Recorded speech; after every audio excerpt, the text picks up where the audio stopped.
Olá, tudo bem? Sandro Baraldi aqui, falando diretamente da Estância Turística de Olímpia, e hoje eu vou estar trazendo um tema que eu gosto muito de falar, né? Que é sobre o VPC hoje para deficiente. Eu tenho um vídeo aqui falando sobre VPC para idoso, né?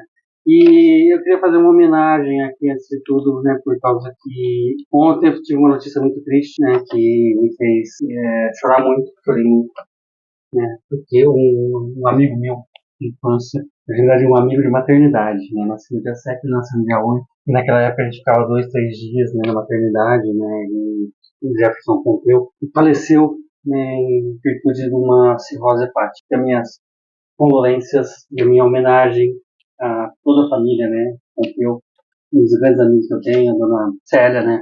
Tem um imaginador que ela está sentindo. Bom, mas isso daí faz parte da vida, né? A gente tem duas certezas na vida. Uma que a gente vai pagar imposto, né? Um abraço pro Haddad. E outra é que um dia a gente vai morrer. Então essas duas certezas aí que a gente tem na vida, né? Então vamos lá, vamos para o que interessa agora realmente, vou falar sobre o BPC idoso.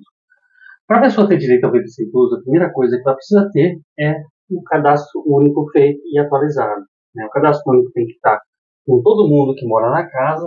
Eu vou pegar aqui um parênteses e falar qual que é a composição familiar do cadastro único, diferente da composição familiar de quem vai requerer o benefício. O INSS é uma regra, o cadastro único é outra regra.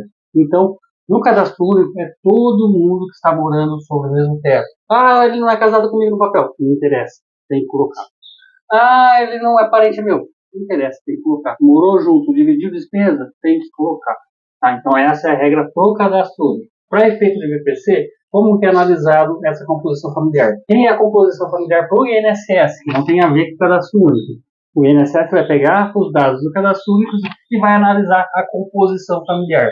Então, são os componentes da família, né? Se a pessoa é casada ou não, o cônjuge, né, o companheiro, pai, mãe, padrasto, madrasta. Então, se pai, mãe, madrasto, madrasta moram juntos, é considerado como membro da família. Irmãos solteiros. Aqui fica uma dica, tá? Se o irmão é solteiro, ele entra na composição familiar. Se ele é casado, vive no mesmo teto, com a mulher, com os filhos e tal, toda essa parte, apesar de entrar no cadastro único, ele não entra para a composição de renda do INSS.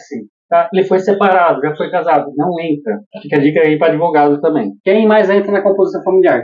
Filhos e enteados. Você casou, a sua mulher trouxe um filho para morar junto com você, esse filho que você cria também entra na composição familiar. E menores tutelados. Aqui tem uma questão, né, que eu fui já entrar no benefício. Você tem sempre que olhar quem é o requerente. Né? Então, o INSS analisa a partir do requerente. Eu fui fazer um benefício e peguei e tinha composição familiar, tinha 5 pessoas na casa. Era o requerente, a mãe dele e três sobrinhos. Os 3 sobrinhos, apesar de terem gastos, né, quem mandava na casa era a mãe, né, dele, o requerente, esses 3 sobrinhos não entravam na composição familiar. E ela tinha registro. Na hora que eu fui fazer o benefício, eu fiz os cálculos, estava menos de um quarto de salário mínimo, supostamente teria direito, só que o INSS não considerou esses 3 netos porque não estava na tutela dela e nem dele. Né? Então, não era menor tutelado, não entrava, mesmo que fosse na tutela dela, não estava na composição familiar. Aí tem que entrar na questão judicial, aí já é com advogado, não é a parte administrativa, que é a parte que a gente faz no CRAS. Né? Então, assim, cada caso é um caso, cada caso tem que ser analisado. Muitas vezes a gente entra com um pedido e não toca nessas pequenas coisas que pode fazer com que o benefício seja indeferido, ou seja, negado, né? Outra coisa que precisa ter é um laudo médico com CID. E aqui muita gente pergunta, Sandro, tem uma lista de doenças que dá direito ao benefício? Não, não existe uma lista pré-definida que fala assim, não, se você tiver essa doença, você vai conseguir o acesso ao benefício. Não, não existe. Por exemplo, né, se a pessoa é soro positivo, ela tem direito ao BPC? Pode ser que sim, pode ser que não. Vai depender muito das sequelas da doença. O laudo médico tem que ser com CID e muitas vezes o INSS fala que tem que ser um laudo médico atualizado. Isso é verdade? Não é bem por aí. Vai depender muito da doença, né?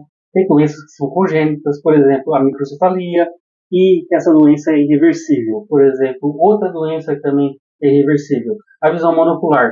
Pelo menos até hoje não tem uma operação ou alguma coisa que faça reverter esse quadro da pessoa perdendo a visão. Pelo menos até agora a gente sabe que tem alguns estudos em andamento, terapia genéticas, terapia com células-troncos, né? Tem algumas aí coisas novas aí que estão surgindo na medicina, e hoje não tem como reverter essa situação.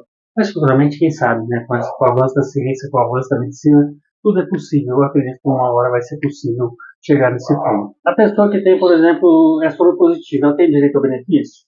Pode ser que sim, pode ser que não, vai depender das sequelas que tem a doença, né? Uma hemofilia, vai ter direito ao benefício? Muito provavelmente sim, porque a pessoa muitas vezes tem uma hemofilia que ela não consegue, ela tem que fazer transplante de sangue toda vez, enfim. Então, cada doença tem que ser analisada e o que dá o direito ao benefício é uma incapacidade permanente de trabalho por no mínimo 2 anos, tá? Então, vai depender da doença. Um AVC ele pode ter consequências, a pessoa pode ficar paralisada e a pessoa pode, com o tempo, recuperar os movimentos. Então, essa situação, por exemplo, o AVC vai dar direito ao benefício?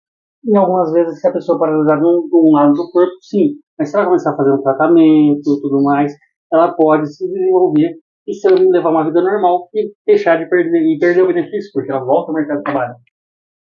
Por exemplo, o autismo. O autismo é uma doença da direito ao benefício? Pode ser que sim, pode ser que não. Eu sou a favor de dar o direito ao benefício, principalmente quando é criança, porque assim a família pode pegar um plano de saúde, pode fazer um trabalho realmente voltado ao desenvolvimento dessa criança e ela se tornar um adulto depois capaz do mercado de trabalho. Então, assim, cada situação tem que ser analisada a cada 2 anos, tem que ser analisado o momento daquela doença. Né? Por exemplo, tem alguns médicos que negam o benefício para quem é esquizofrênico. Eu acho isso um absurdo, porque a esquizofrenia ela pode estar estabilizada com medicamentos, mas quem já conviveu com esquizofrenia sabe como que é. Não tem tratamento que vai durar a vida inteira, né? O ser humano ele tem uma condição clínica que ele vai se adaptando à droga que é utilizada. E a droga ela vai perdendo a eficácia dela com o passar do tempo até chegar num momento que a pessoa vai surtar. E uma esquizofrenia, esse momento não é 2 anos, é muito menor. Em menos de 2 anos ela precisa trocar de medicamento. Muitas vezes, ou aumentar a dosagem, enfim. Bom, quem conviveu com esquizofrenia sabe bem o que eu estou falando.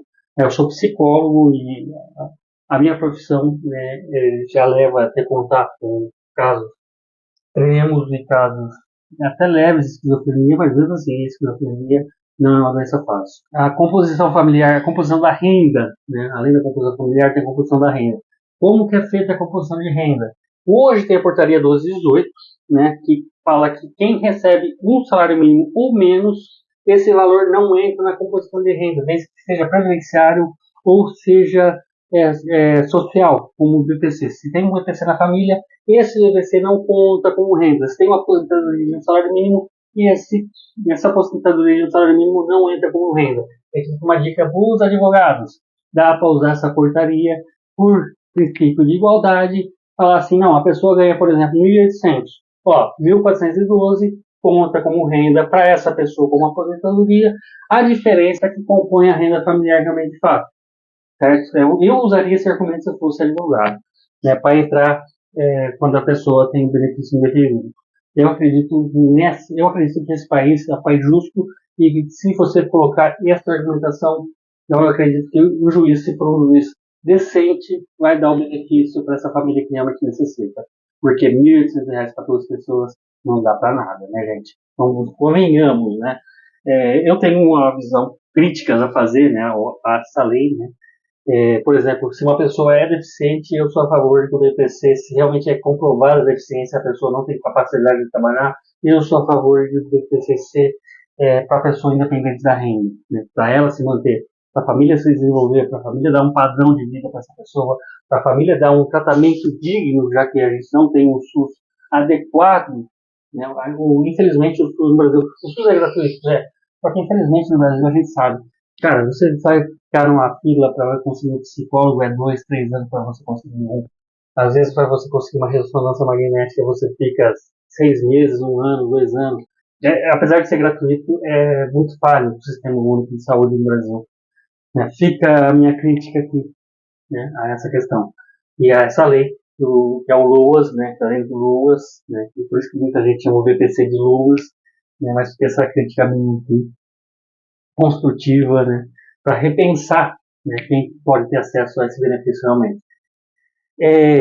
Além de tudo isso, se o benefício for negado por algum motivo, o médico pode negar.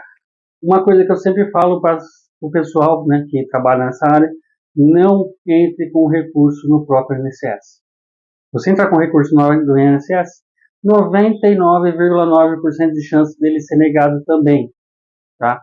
E demora 2 anos para eles analisarem um recurso em primeira instância, um recurso ordinário em primeira instância. Então é uma perca de tempo. E se negou, espera 30 dias, passou os 30 dias, procura um advogado, ou entre você mesmo na Justiça Federal, mas eu aconselho grandemente a procurar um advogado que é especialista na área, de preferência um especialista em área previdenciária, em área trabalhista, para que ele possa estar fazendo o processo andar. Bom, eu vou ficando por aqui.